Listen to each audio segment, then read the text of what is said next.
Entonces vamos a empezar con la conferencia. Voy a empezar presentando. Soy ingeniero informática en sistemas y un feliz graduado de MBA de esta misma semana. Llevo trabajando más de 10 años en el sector de la ciberinformática. Empecé hace muchos años, casi 15. O sea, me considero la vieja escuela, aunque todavía desconozco cuándo vendí mi alma para trabajar en seguridad corporativa. Debido a presiones y consejos de unos amigos he vuelto a retomar las andaduras con un blog nuevo. Entonces, si queréis, podéis seguirme en Twitter y ahí tenéis mi dirección de correo por si en algún momento puedo echaros un cable con algo de lo que veamos ahora. Trabajo en el SOC de una gran multinacional. Pues todos sabéis lo que es el Centro de Operaciones de Seguridad. Pues un montón de pantallas, gente de Anonymous atacándote. La vida es maravillosa, cada día es una cosa nueva, eres un agente secreto, comunicaciones por satélite. Aunque, bueno, probablemente no sea así todos los días. Pero vamos a empezar. A lo largo del tiempo hemos sufrido un avance en los medios tecnológicos y en las redes que han provocado el surgimiento de nuevos vectores de ataque, nuevos tipos de delincuencia, que lo que están haciendo es transformar Internet y están convirtiéndolos en un entorno hostil para usuarios y para las empresas. Es triste que, a diferencia de hace unos años, donde la gente con habilidades se dedicaba a investigar y aportar conocimiento a la comunidad, y este panorama se ha visto distorsionado por la aparición de nuevos personajes que están utilizando estos conocimientos para obtener un beneficio económico, político. Como podemos ver, a lo largo del año pasado ha habido un incremento en el porcentaje de ataques relacionados con el espionaje industrial, el activismo y sobre todo la ciberguerra. Han caído grandes empresas como han sido Facebook, Apple y Twitter. Y bueno, hay intereses económicos en reportes como el de APT de China, la creación de Stuxnet, etc. Todos conocéis seguro ya las diferentes fases de una metodología de intrusión. La intrusión comienza con una fase de reconocimiento, donde los atacantes lo que intentan es obtener toda la información que puedan respecto a la víctima, utilizando bases de datos públicas o bases de datos privadas, registros telefónicos, información de los registradores de DNS, de dominios, etc. La siguiente fase, en la exploración, es donde intentamos obtener un perfil técnico de nuestra víctima. En esta fase se ven escaneos de puertos verticales para ver qué servicios estaba corriendo una máquina, escaneos horizontales de toda una red para ver qué máquinas hay activas y hacer una topología. El objetivo de esta ponencia es explicar las ventajas que nos va a dar el poder encolar todo el tráfico que recibamos desde el espacio del kernel hacia usuario para poder, a veces estar en una situación de ventaja respecto al atacante y poder interceptar y responder a este tipo de reconocimientos de una forma más sencilla. Bueno, las siguientes fases ya las sabéis: compromiso del sistema, el mantenimiento del acceso a través de backdoors o rootkits y luego el borrado de huellas para intentar tener una ventana de tiempo máxima antes de que la intrusión se detecte. Ahora bien, he dividido la charla en dos fases. La primera sería una pequeña parte teórica que incluye una serie de ejemplos que, los he utilizado a lo largo de mi carrera en momentos puntuales. Son ejemplos muy sencillos y luego ya pasaríamos a la parte de detección del sistema operativo. Bueno, como sabéis, la arquitectura del sistema está compuesta por diferentes niveles de acceso a los recursos. Esto se viene generalmente forzado por el hardware de la arquitectura, que le ofrece a nivel de microcódigo o diferentes modos de ejecución. Los anillos llevan una jerarquía que va desde el nivel más inferior, que es el más privilegiado, hasta el nivel más superior, que es el que tiene menos privilegios. El anillo más importante es el anillo 0, que es el que gestiona el kernel, que es el que tiene una importancia vital sobre el hardware, pero sobre todo con la CPU y la memoria. En los gráficos podemos ver una muestra sencilla de cómo sería un espacio, cómo serían las diferentes capas desde la 0 a la 3. La 3 sería el espacio del usuario, la 1 y la 2 serían los dispositivos y el 0 sería el kernel, que es lo más habitual. Ya que hemos hablado ya que la charla se llama From Kernel Space to User Heaven, tenemos que centrarnos un momento en la parte que ejecuta el kernel y en qué parte estamos nosotros, que es el espacio de usuario. El kernel, como sabéis, es el responsable de la comunicación entre el hardware y los procesos y que exista. Responde a varias cuestiones de seguridad, de resultados, de performance, etc. Tiene una gran responsabilidad con el hardware, pero sobre todo la tiene con la memoria. Vamos a hablar un poco de él porque para poder interceptar este tráfico, el primer gestor que va a haber para los paquetes va a ser el propio kernel. En el espacio de usuario, nosotros es una región, pues propiamente dicha, donde ejecutamos las aplicaciones y que no puede acceder a las direcciones de memoria del kernel. Normalmente esto lo hace para acceder a algún recurso a través de una llamada del sistema y el kernel ya se encarga de procesarlo. Este sería un mapa del kernel, pero esto es completamente aburrido, no nos va a servir a nosotros para nada. Vamos a intentar hacerlo de una forma sencilla, vamos a visualizar el camino que coge un paquete desde que entra por la interfaz de red hasta que no llega a nuestro espacio de usuario. El título original era How I Met Your Packet, lo que pasa es que la traducción de cómo conocía vuestro paquete en español, pues bueno, era más digno de un congreso de otro tipo de historias. Pero bueno, nos va a servir para... Este es el camino que prácticamente recorre un paquete desde que entra. Abajo podemos ver la interfaz de red. Cuando llega un paquete a la interfaz de red, normalmente se invoca el acceso directo a memoria que coloca el paquete en donde veis el ring buffer, que es una estructura de cola circular. Es una estructura que se llama socket buffer, que lo que va a hacer es encolar todos los paquetes que recibamos. En la lista, pues bueno, evidentemente te podemos correr hacia adelante y hacia atrás de la lista. Tenemos diferentes formas de gestionar el timestamp del paquete. Hace referencia al dispositivo, si es virtual o si es real sobre el que ha venido. NHIMAC coge las cabeceras de IP, IPv6, ICMP, TCP, etc. Y también tiene la longitud del mismo paquete. También puede pasar que el paquete llegue a una memoria que hay en la tarjeta de red y que éste solicite una interrupción por hardware y que avise al planificador y a la rutina de gestión de interrupciones para que sea la que encargada de recoger el paquete. Debemos tener cuidado porque si esta cola se llena empezaremos a descartar paquetes. Este es el famoso RX que vemos en las interfaces de red y normalmente el tamaño viene determinado por el driver que lo maneje. Bueno, después de esto, el kernel lo que va a hacer es pasárselo a una capa de IP, si se trata de un paquete IP, pero justo aquí entra en juego algo muy interesante, que es nuestro IP tables. Este es el camino que recorre un paquete a través de las diferentes rutas que ofrece IP tables, desde que entra hasta que sigue a la siguiente capa, que sería la de TCP. El primer punto por el que pasa es el Connection Tracking, que es el gran referente del framework de NetFilter y que se dedica a hacer el seguimiento de conexiones y permite llevar pues, un conteo de las sesiones lógicas para poder decidir qué paquetes pueden entrar y cuáles no. En la tabla Mangle lo que hace es modifica diferentes valores como el TTL y marca los paquetes, cambia el tipo de servicio cuando los paquetes se la atraviesan. Y finalmente llegamos a la tabla filter, que es la tabla por defecto para cualquier paquete que entre en nuestros sistemas. La tabla filter, evidentemente, como se hace referencia a su nombre, se encarga de filtrar o bloquear los paquetes que no deseemos, pero todos los paquetes destinados a nuestro sistema entrarán por esta tabla. Luego, como veis, existe la tabla también forward, que sirve para redirigir el paquete a otras de nuestras máquinas, y después, bueno, entran los hooks del kernel, si aplica a algún otro servicio. Y vuelve a la capa IP y se hace se acorta el paquete porque entra a través de unas funciones que lo que se encarga es de quitarle la cabecera, de comprobar si está fragmentado o no el paquete, hasta devolverlo a TCP. En la fase de TCP igual hace el mismo procedimiento que las cabeceras, pero aquí lo que hace es también investigar si el paquete pertenece a algún socket de los que tenemos abiertos o no, y si no, descarga el paquete. Finalmente, tenemos el espacio de usuario donde la aplicación a través de una llamada al sistema como READ puede coger el paquete del buffer que se encarga del TCP de gestionar. Bueno, esto no os preocupéis porque era para ver si estabais un poquito más atentos después de toda la chapa teórica. Lo importante es que hemos visto ya en qué parte podemos aplicar filtros para manejar los paquetes antes de que lleguen incluso a manejarse por el kernel propiamente dicho o por la aplicación que está a la escucha. Entonces, como destinos, en el IP tables, todos conoceréis, tenemos aceptar, el framework de NetFilter acepta el paquete, drop, descarga el paquete y no hace ninguna acción adicional, pero sobre todo está la fase del queue, que es encolar el paquete.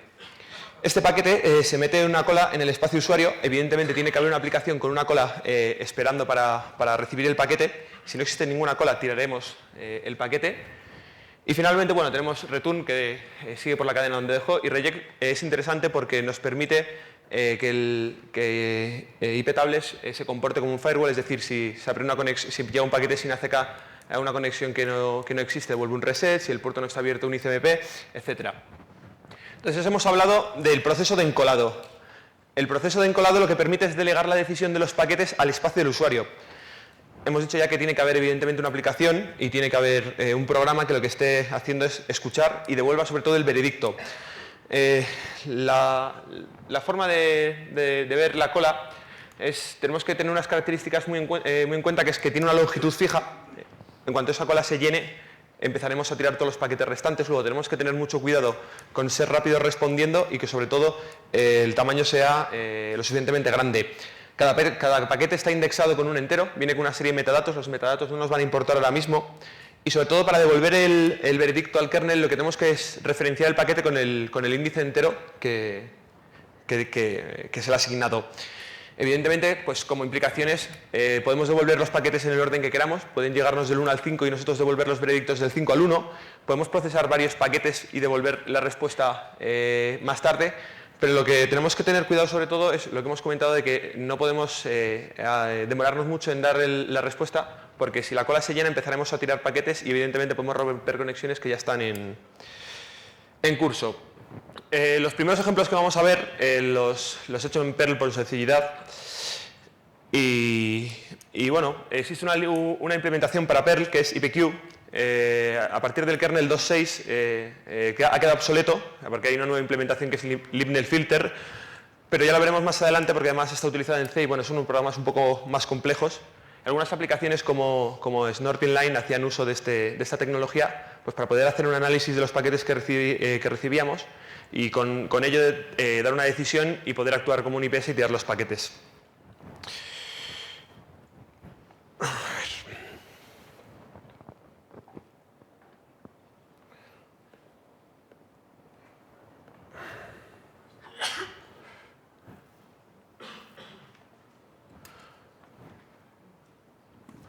Creo que se ve bien así, ¿verdad?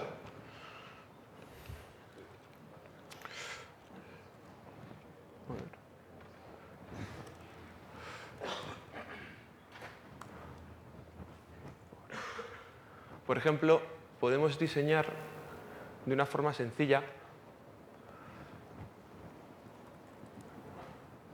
cualquier tipo de sniffer. Espera un momento. Que no era este.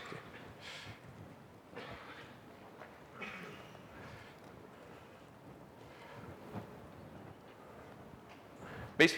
De una forma sencilla podemos coger y capturar el paquete justo cuando salga por la interfaz de red o justo cuando esté entrando y podemos desensamblar todas las opciones que queramos del paquete. Podemos ver el número de secuencia, el ACK, los flags que están activos si es un paquete sin ACK, las opciones, tamaño, el checksum y sobre todo podemos hacer un decode del payload. Esta implementación además es muy sencillita.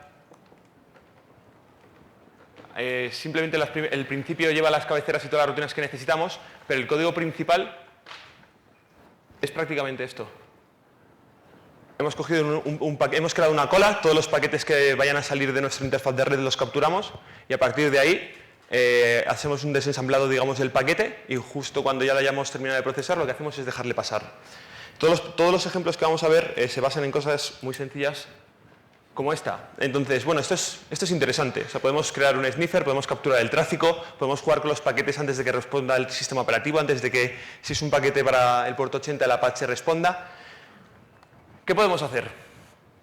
Bueno, pues podemos, cosas sencillas, cambiar el direccionamiento de una máquina y poner un filtro para que saltarnos una protección, por ejemplo, como sería el host deny. O podríamos sencillamente hacer pensar a alguno de los administradores o cambiarlos los del sistema para que parezcan que las conexiones vendrían desde otra máquina.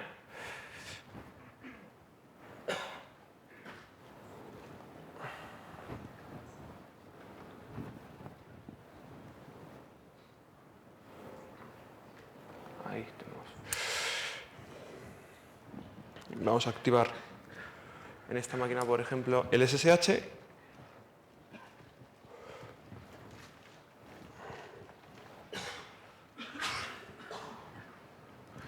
Tenemos un SSH, ponemos el root a la máquina.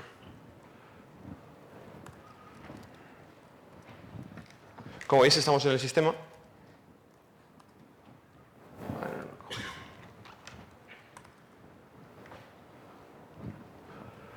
Bueno, podemos acceder sencillamente aunque no hayamos cogido el last. La cuestión es, en nuestra máquina podemos, por ejemplo, incluir un host deny. incluimos la máquina que intenta acceder, 192.168.201. Si intentamos de nuevo hacer un SSH, lo lógico y normal es que no nos deje acceder. Entonces, voy a aprovechar para cerrar estas. Un sencillo script como SSH en el que le digamos la dirección de origen, 192.168.201, y queremos cambiarla por una 1111.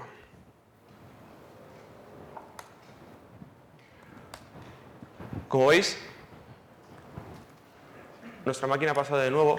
Esto es porque en la máquina de destino lo que ha hecho es, al recibir la cabecera, ha cambiado las direcciones IP, y ahora como acceso lo único que recibe es el...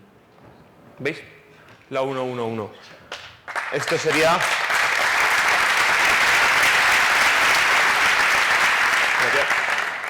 Sería algo sencillo. Esto también funciona, por ejemplo, con máquinas que tienen resolución.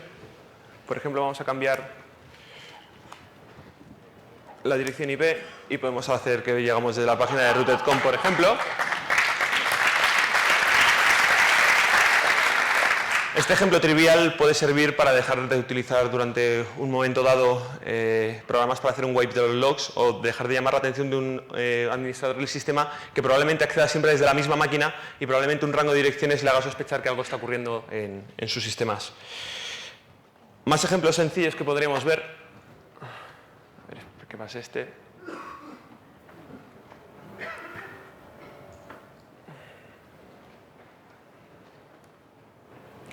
Port knocking.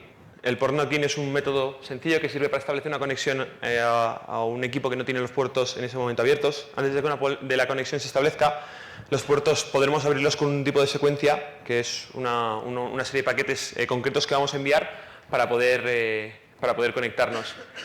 La técnica es sencilla. Nuestra máquina lo que va a hacer es mandar unos paquetes concretos, paquetes SYN con los flags de push, ACK y con un valor de tamaño de ventana, por ejemplo. Por ejemplo, podemos mandar después un ICMP y un UDP. Estas llamadas, o sea, estos paquetes tienen que ser escuchados por un programa. Entonces vamos a aprovechar la técnica para poder escuchar el paquete antes de que llegue propiamente al sistema. Escucharemos si la combinación es adecuada, ejecutaremos un programa y luego tiraremos el paquete para que la máquina de destino al final no lo reciba. ¿Con esto qué conseguimos? Pues que podemos establecer una comunicación activa después de haber hecho todo el proceso.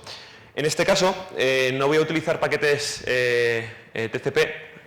La gente y las empresas tienen la insana costumbre de decir que los ICMPs extraños son falsos positivos. Entonces quitan la firma y entonces podemos utilizar eso para abrir sesiones en una máquina que tengamos comprometida, y canta mucho menos que tener evidentemente un paquete TCP con todos los flags activos. Entonces, sencillamente, a ver.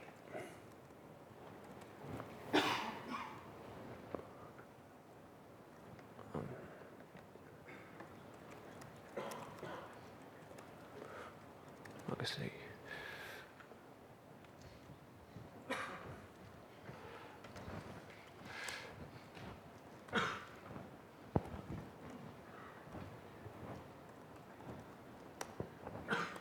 Tenemos un script en Perl, igual, que lo que va a hacer es encolar los paquetes y le ponemos una contraseña, rooted.com, por ejemplo.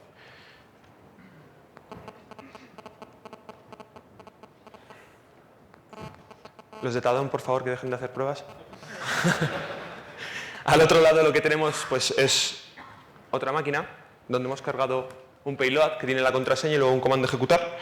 Entonces lo que vamos a utilizar es hping para cargar el crear un paquete de ICMP con un payload concreto y enviárselo a la máquina, y si corresponde la contraseña, que nos abra la shell. 200.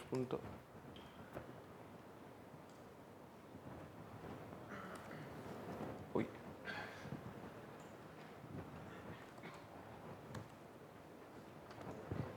Sí, es a -1, ¿no? Exacto. Entonces ahora intentamos realizar una conexión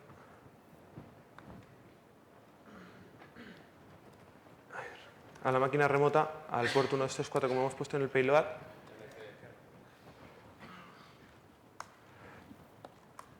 Tenemos una shell abierta a la antigua usanza. Hay que poner un punto y coma al final.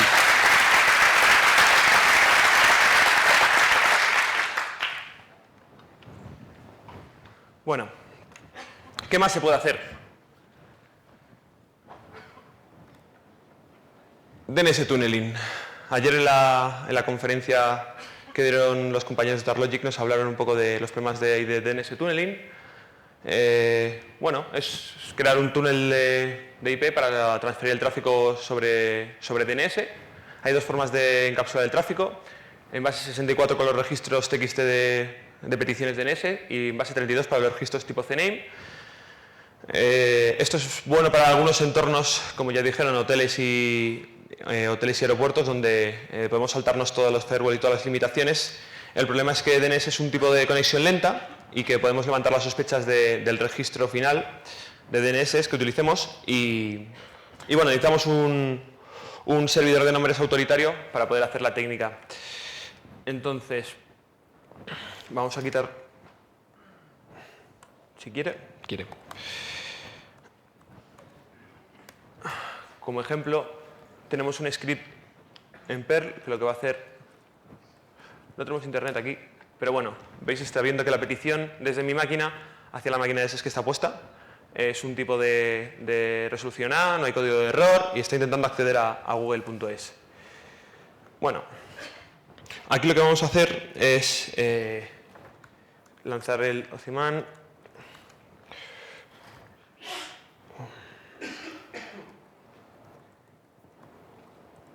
Como si tuviéramos un entorno real.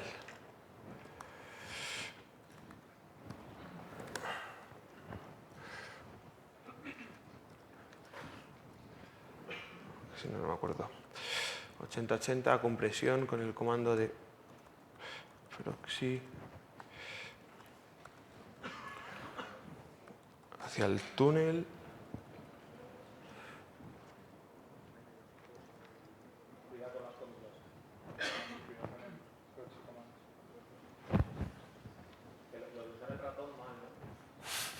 El ratón es para cobardes.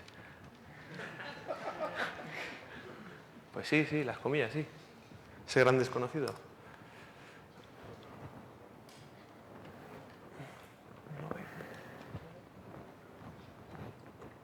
¿Está bien puesto el comando?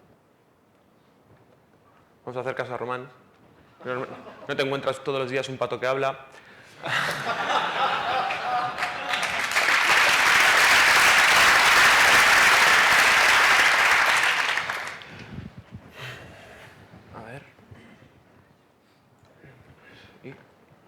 Creo que el error va a estar. No, pues está puesto.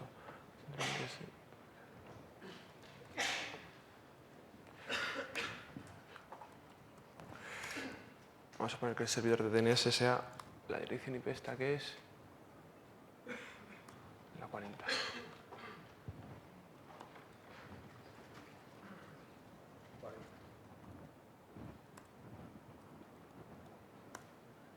¿Veis? Ahora sí lo está cogiendo. Si lanzáramos nuestro script, vemos que está detectando todas las peticiones. Entonces hemos creado un nuevo programa que lo que va a detectar es el tunelizado, está analizando el comportamiento y llega a un punto en el que dice: este usuario lanza demasiadas peticiones TXT, lo que vamos a hacer es cortar y el tráfico a esta máquina directamente no llega. Esta técnica nos sirve, pero además también podríamos hacerla con el servidor de Iodine. El funcionamiento de Iodine es diferente al del script que hemos visto. Este script lo que hace es encapsular todas las peticiones por TXT. Iodine lo que hace es lanzar peticiones en bruto a través de paquetes DNS por UDP por el puerto 53. Entonces, vamos a cargar aquí el servidor.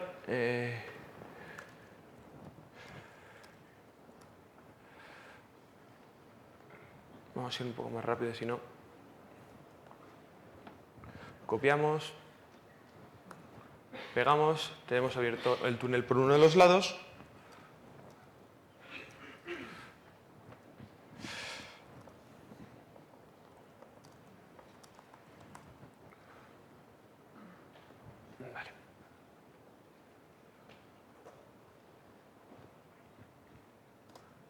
y lanzamos el cliente y nos abre la nueva conexión. Para que veamos que funciona, voy a habilitar aquí el SSH y me voy a conectar por dentro del túnel. Tenéis que creerme que funciona, porque si no tendría que levantar el Wireshark y perderíamos algo más de tiempo. Hay otro script que tengo programado que lo que detecta es paquetes inválidos. Lo que va a hacer es coger el payload del paquete, va a intentar reconstruirlo y formar un paquete correcto. Si no lo va a encontrar, si no lo consigue, lo que va a hacer es esto, bloquear el paquete. Con esto, la parte de nuestro ejemplo de DNS ya estaría.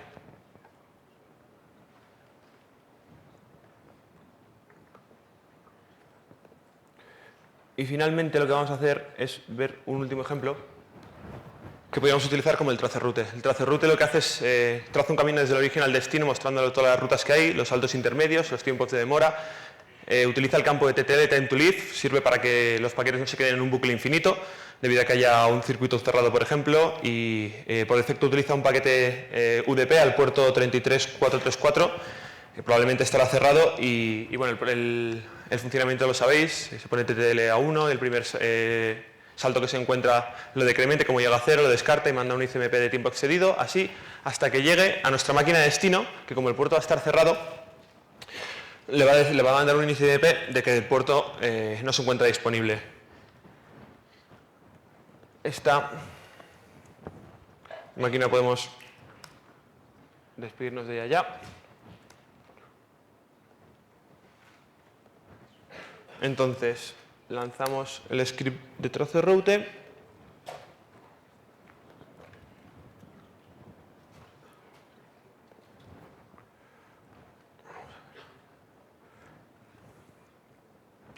Hacemos un trozo de route a la 220, que no es nuestra máquina virtual.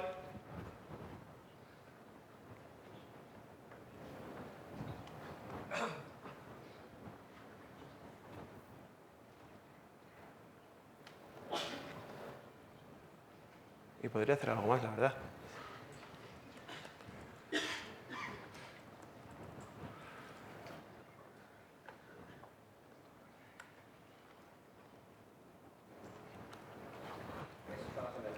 Sí, justo.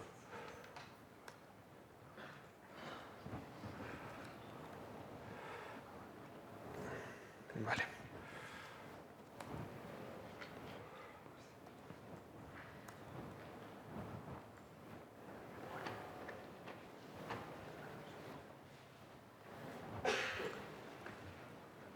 No puede ser que siga. No.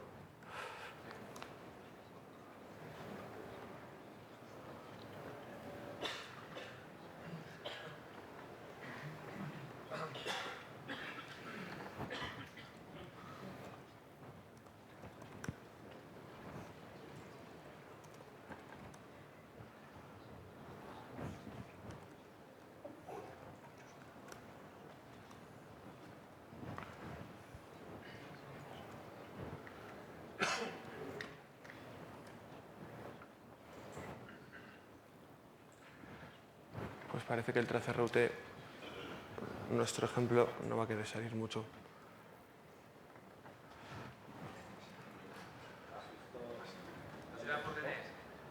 ¿Él?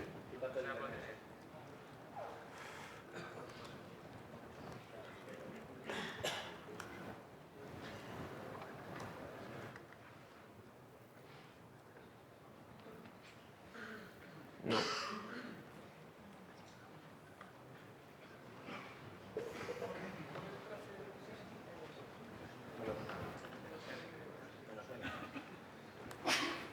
Uy.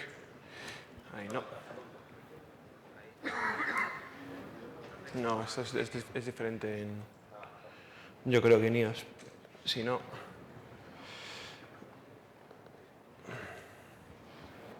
Vamos a probar desde la otra máquina virtual. Y si no, pues bueno.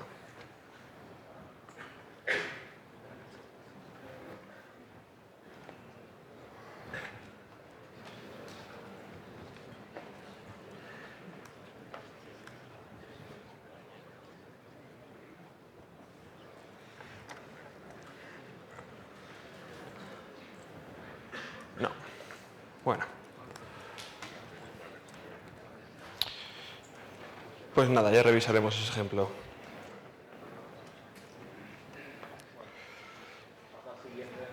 Sí, vayamos directamente ya a la parte interesante, que es la parte de la detección del sistema operativo.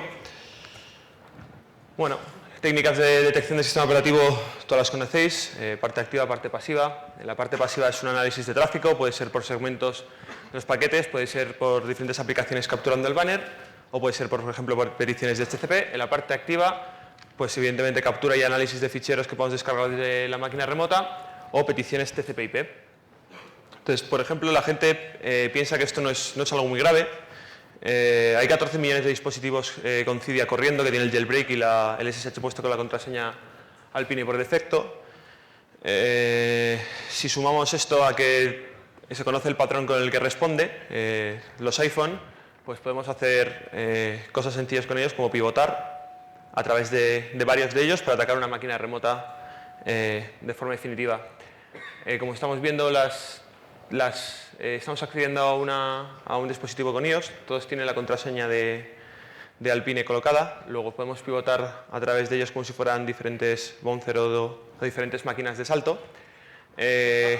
Como tenemos el apt-get instalable desde Cydia, podemos hacer un apt-get install y podemos instalaros el paquete netutils y podemos directamente ponernos telnet. Ya con telnet, evidentemente, pues podemos lanzar diferentes pruebas a diferentes servicios como el del Apache, Puerto 80, podemos lanzar SSH a máquinas diferentes, pero bueno, sobre todo lo que tenemos que tener cuidado es que cuando pivotamos a través de muchos dispositivos de 3G, el delay es bastante grande. Ahí ponemos que ya hemos instalado el paquete telnet. El telnet no viene activo con el jailbreak por defecto.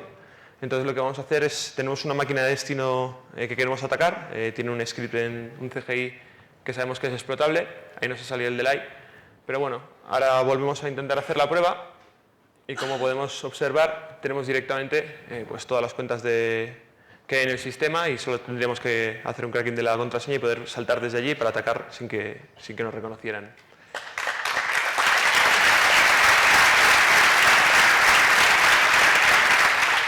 Técnicas clásicas, pues los banners de toda la vida. Todavía sigue funcionando, podemos ver los servidores que están corriendo de diferentes empresas como Trifólica, Orange, tenemos Yastel, tenemos comandos en FTP para ver el sistema en el que estamos, tenemos el banner de Telnet o podemos utilizar el SNMP para traer las características y el modelo, como en este caso es un Cisco, del dispositivo remoto.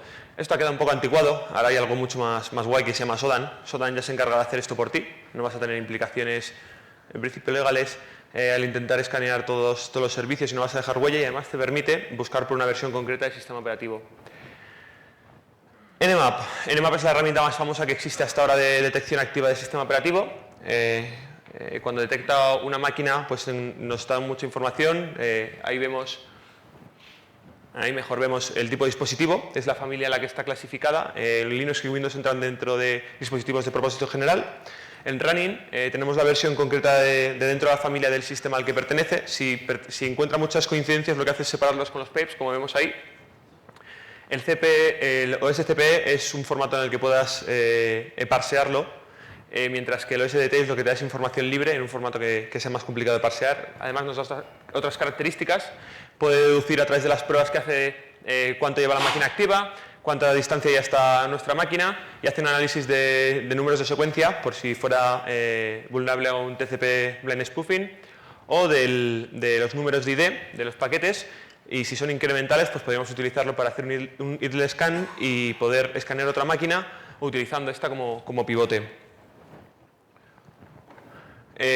Campos que nos interesan porque están relacionados con las pruebas.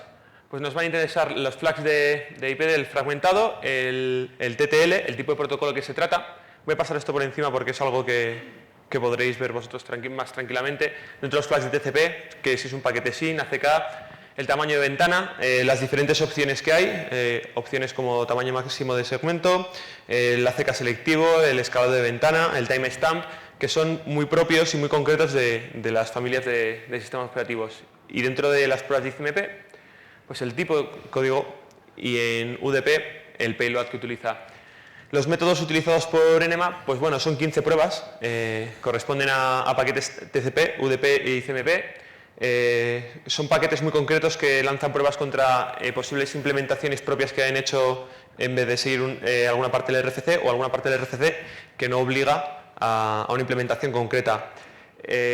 No voy a pasar simplemente por encima de ellos hablando de un grupo que es el T1. T1 lo que hace es mandar 6 paquetes que podéis ver ahí con esas características. Tiene un delay de 110 milisegundos entre cada paquete, luego esta prueba lleva 550 milisegundos y esto es importante porque los algoritmos que generan los números de secuencia iniciales, los timestamp, incluso si hay algún IDS por medio, se basan en tiempos. El ICMP Echo pues es un paquete ICMP con un payload concreto. El TCP LCN, pues bueno, el Explicit Congestion Notification para notificarse entre routers si debe buscar otra ruta al paquete. Y las pruebas de la T2 a la T7, pues exactamente igual. Tienen prácticamente todas las mismas opciones de TCP, pero lo que va cambiando son los flags. Y finalmente el paquete UDP se envía a un puerto cerrado y tiene un payload de 300 veces repetida la letra C. Todas estas pruebas las lanza Nmap y ¿qué hace con ellas? Pues genera una firma de este tipo. En análisis de las respuestas lo podréis ver mejor en la documentación porque es un tema un tanto extenso y espeso. Pues de las 6 primeras pruebas iniciales, por ejemplo, recoge los números de secuencia que devuelve y trata de obtener el número más pequeño en el que se generan este tipo de incrementos. También investiga cuál es cómo se produce el incremento del campo de ID. Y bueno, analiza las opciones, tamaño de ventana, etc. Todo esto está muy bien, es la parte teórica que todo el mundo puede encontrar. La cuestión es, ¿podríamos darnos cuenta si nos están lanzando un escaneo? Pues vamos a ver. Este es Detect Nmap.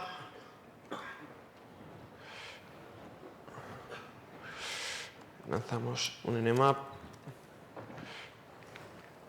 Por ejemplo, localhost. Y como vemos, aquí tenemos todas las pruebas que han analizado. Esto está bien, esto sirve para poder tener algo más de visibilidad cuando una máquina nos está haciendo un escaneo. A ver. Vamos a buscar en la chuleta cuál de todas las pruebas vamos a lanzar. Creo que vamos a lanzar esta, por ejemplo. Bueno, primero vamos a lanzarlo sin ningún tipo de prueba. Hace un escaneo de la máquina, nos dice que es un Linux 26X o de la familia 3 probablemente. Entonces ahora vamos a intentar variar lo que está buscando. Intentaremos de responder a las pruebas de una forma completamente diferente. Ahora somos un Microsoft Windows 7.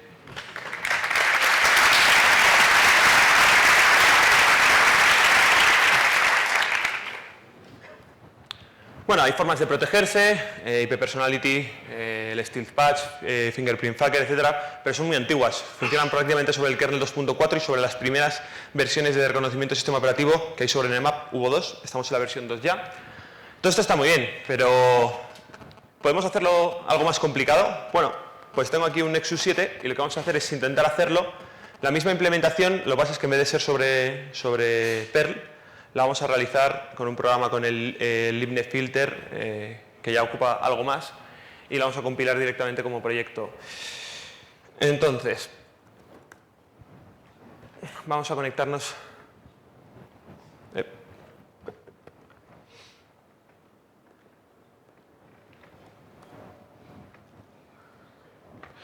Vale.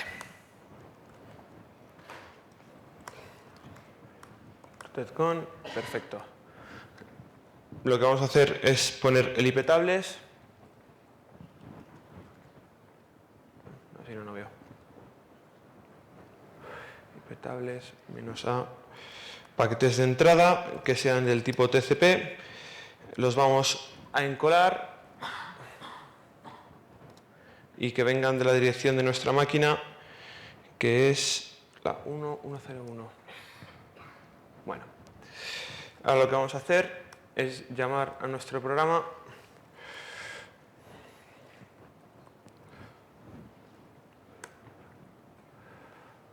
y aquí le tenemos funcionando. Vamos a lanzarle un escaneo. Menos A, menos P0, menos V, menos F, 192, 168, 1, 1, 0, 2, si no me equivoco. ¿Veis cómo en el fondo está reconociendo todas las pruebas? Y ahora lo que nos va a decir es que nuestro querido Nexus 7 en verdad es un Sony Ericsson.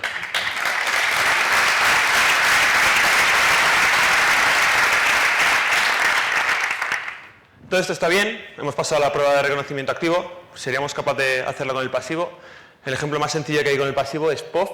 POV lo que hace es analizar las peticiones SYN, analiza el SYN ACK y lo que hace es buscar lo mismo que hace Nmap, pero la diferencia estriba en que solo hace de forma pasiva, no hay ningún tipo de interactuación con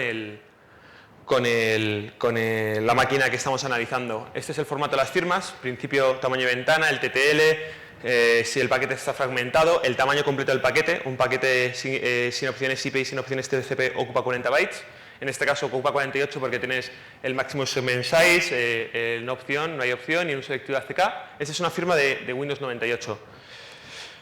La cuestión es, vamos a intentar modificar igualmente el comportamiento.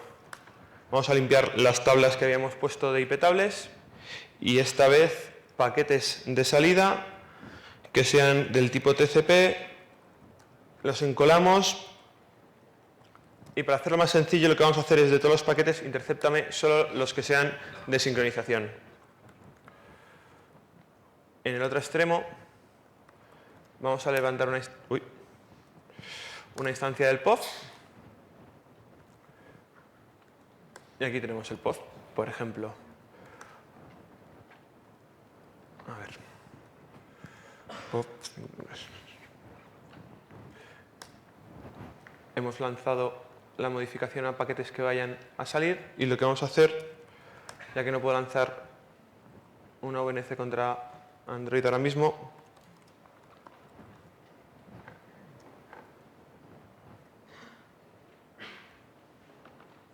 ¿veis? Ahora mismo acaba de detectar la máquina como si fuera un Windows Net. Podemos cambiar las opciones.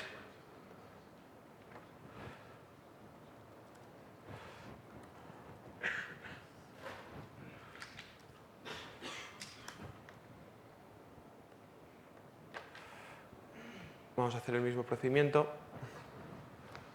Vamos a lanzar el POV y volvemos a lanzar otro telnet. Como veis, ha detectado como si fuera un Ultrix 4.5. Dios me libre de ver esto alguna vez en mi vida.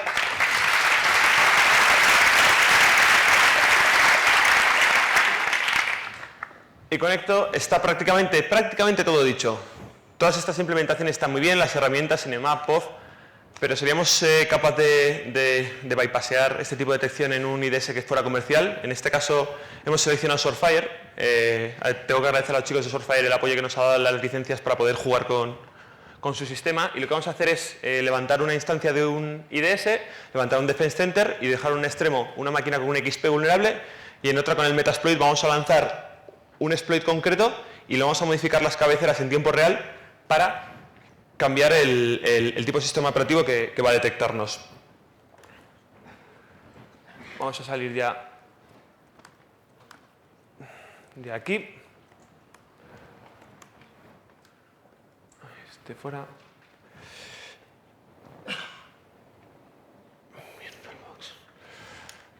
Vale. Lanzamos nuestro Windows XP.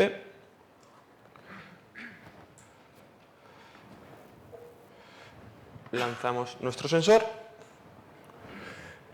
y lanzamos el Defense Center.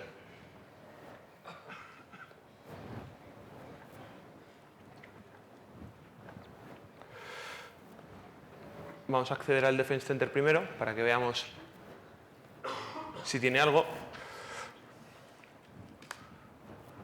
Esta es una versión 5, es la parte que implementa el Farsight, que es el motor de detección de contexto, digamos, de las vulnerabilidades. Tenemos en event, a ver.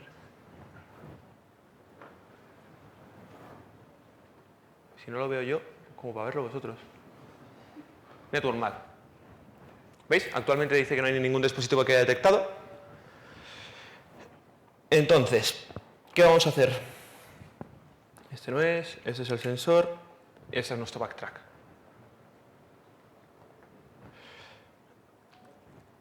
Vamos a lanzar una instancia de Metasploit. Ya está corriendo al mismo tiempo que vamos al comando, está corriendo en background un agente que lo que va a hacer es todos los paquetes que salgan los va a interceptar y va a ir a cambiarle las cabeceras. Nuestro pobre Windows XP está aquí, que no sabe lo que le va a pasar todavía. Y vamos a utilizar, cuando cargue la consola, el expulse. El localhost, nuestra máquina remota, la 30, que es la dirección IP del XP, la impresora HP 2000, y vamos a lanzar el exploit. Evidentemente, ya tenemos una sesión de Meterpreter. Lo que nos va a interesar es saber qué piensa el motor de FireSec acerca de lo que hemos visto. Ha detectado tres direcciones, la máquina que la está albergando, la 20 que es el Metasploit y la 30. La 30 es el caso del Windows XP. Vamos a ver lo que opina Surefire. Surefire opina que es un Windows 2000 de Service Pack 4, un XP o un Service Pack 3. En este caso no se equivoca, es un XP con un Service Pack 3 vulnerable. Y en la 20, sí se ha equivocado esta vez. Piensa que es un dispositivo iOS, un iPhone o alguna de las variantes de un servidor de Mac. Todo esto podemos también modificarlo. Salimos de aquí. A ver. Joder, ni ideas.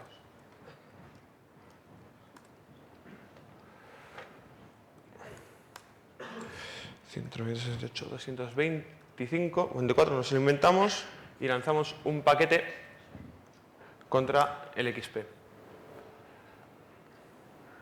Si volvemos a cargar,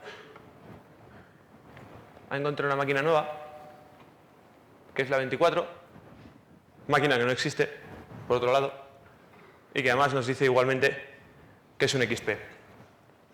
Este error no es evidentemente no es error de la tecnología de Surefire, es las implementaciones de estas técnicas que evidentemente te permiten jugar con todo esto. Hemos intercambiado el tráfico, el sensor lo ha analizado en tiempo real y podemos falsear todas las respuestas que queramos. Podemos crear hosts nuevos, podemos, sobre todo, al cambiar la cabecera del paquete y vayamos a lanzar el ataque, ya más tarde no hará falta utilizar este mismo sistema, porque una vez que el Surefire ya tiene una vista de qué máquina ha sido, la almacena y no se modifica más tarde. Y con todo esto, pues solo puedo resumirlo en paquete sin, ACK, en fin, se acabó. Muchas gracias.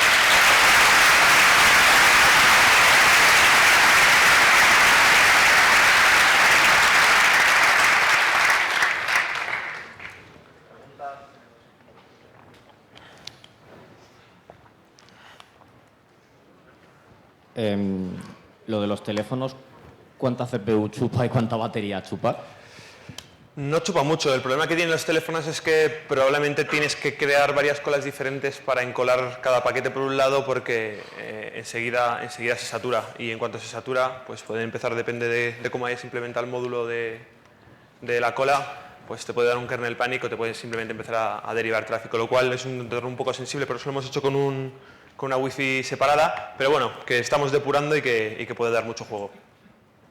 ¿Con los APIs de JavaScript puedes interactuar con el IP tables o el IP filter para hacer una aplicación para tontos? Hacerlo HTML5 clic clic, tu equipo ahora parece que es una impresora. Estaba viendo las pruebas, lo que pasa es que yo no vi la API de JavaScript, yo lo que directamente era de las llamadas a la línea de comandos, pero no me daba tiempo, me voy a engañar. Hubiera sido gracioso tenerlo, pero bueno, requeriría que tener un VNC server corriendo y hubiera sido un poco más gráfico, pero bueno, es una cosa que está pensada para el futuro, además de un motor pues, que sea capaz de coger un fichero de firmas y automáticamente parsearlo y devolver las llamadas.